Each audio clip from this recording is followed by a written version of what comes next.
Hello there and welcome to Network Africa with me, Cynthia. We begin with the United States Secretary, that's the Mr. John Kerry. Now, he's been very busy since he arrived to the African continent on Sunday. He started off with a trip to Kenya to discuss ways to help the East African country in countering the dreaded Al-Shabaab group. After that, he made a stop to the Somali capital, Mogadishu, which also suffers threats from Al-Shabaab. Mr. Kerry is now in Djibouti, but let's bring you highlights of his surprise trip to Somalia in this next report.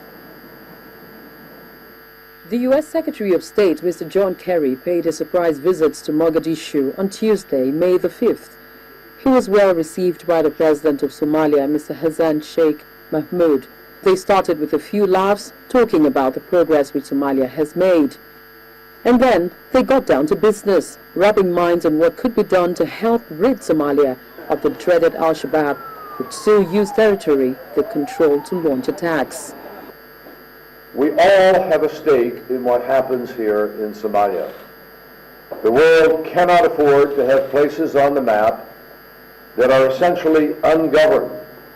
We learned in 2001 what happens when that is the case, and we have seen on a continued basis with splinter groups how they are determined to try to do injury to innocent people and to whole nations by operating out of ungoverned spaces.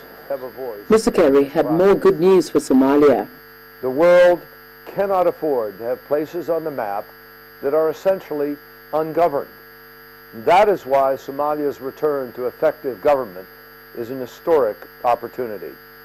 In recognition of the progress made and the promise to come, I am pleased to announce that the United States will begin the process of establishing the premises for a diplomatic mission in Mogadishu.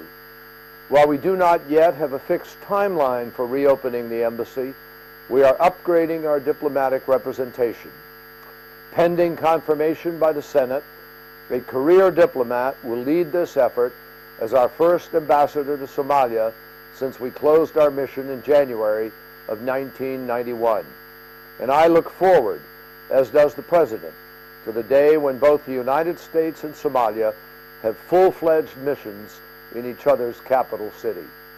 I look forward as well to the time when we can say, and all the world can see and measure, that this country is fully united, combining regional strengths with national purpose, able to welcome its refugees home and secure in a new Somalia that occupies an honored place on the regional and global stage for many generations to come. That is a job that only you, the Somali people, can accomplish. But along with many other international partners, the United States is prepared to do whatever we can to help Somalia get the security, the prosperity, and the peace that you deserve. Other Western nations, including Britain, have already opened embassies. For now, the Hanani will make regular trips to Somalia from a base in Nairobi. In a bid to shore up the government and expand its control, Somalia is due to hold a referendum on a new constitution and a presidential election in 2016. Diplomats say political bickering and government reshuffles have hindered that process. Somalia's president was previously picked by lawmakers who were themselves nominated, not voted for by their communities.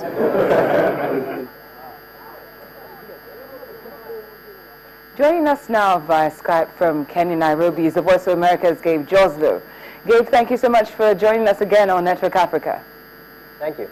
Now, Secretary Kerry has said that Kenya has a huge role to play in resolving crises in the likes of South Sudan and Somalia. Could that in any way sway the decision of the government to change its mind about getting refugees out of the Dadaab camp?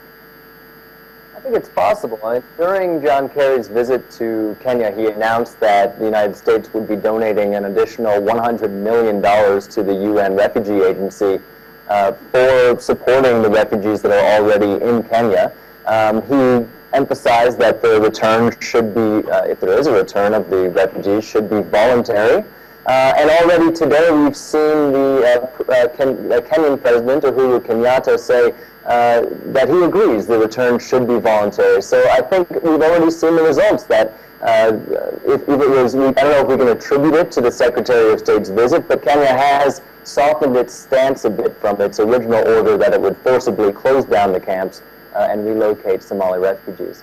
Okay, Kenya has actually been tight-lipped about whether it's changed its mind or not. Are you seeing any signs that, it might be listening to, or that the Kenya government might be listening to what Secretary Kerry had to say? Yes, there have been some new developments today, some remarks from President Kenyatta. There's also a very high-level visit from the UN Refugee Agency today. So I think those meetings have helped Kenya to reconsider the logistics and perhaps the legal implications of trying to relocate some 350,000 refugees who have lived in Kenya, some of them for almost 25 years. Oh, well, Gabe, now, have you got any word on what's happening in Djibouti? Because he's really been going country to country on a daily basis. Any word on what's happening over there?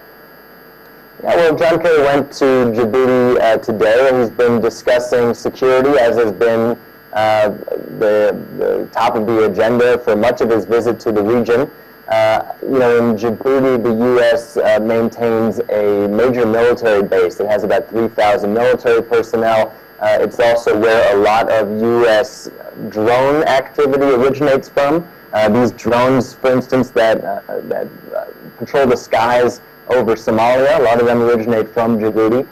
So this was a major part of his visit, was to check out that base and also to talk to Djibouti's leadership about their continued assistance in the fight against terrorism. Djibouti itself has been targeted by al-Shabaab militants in the past.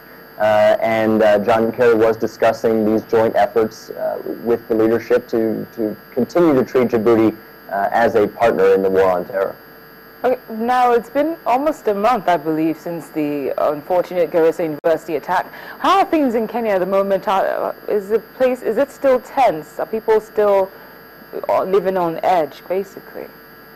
It's a bit calm right now in Nairobi. I think a lot of the initial tension that followed the Garissa attack in early April has subsided a bit.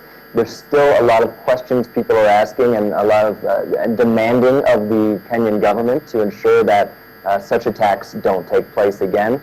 We haven't seen a lot of concrete action from the Kenyan government yet. We've seen some parliamentary inquiries into what went wrong, some acknowledgments that there were security lapses that should be fixed, but a real hard, concrete solution still hasn't been found.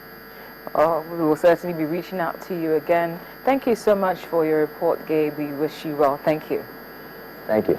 Gabe Joslo is with the Voice of America. He's been talking to us from Kenya, Nairobi. Well, we're going to take a quick break now on the program. When we come back, we're looking at some unfortunate happenings in Somalia just a day after the U.S. Secretary of State left the country. Please stay with us.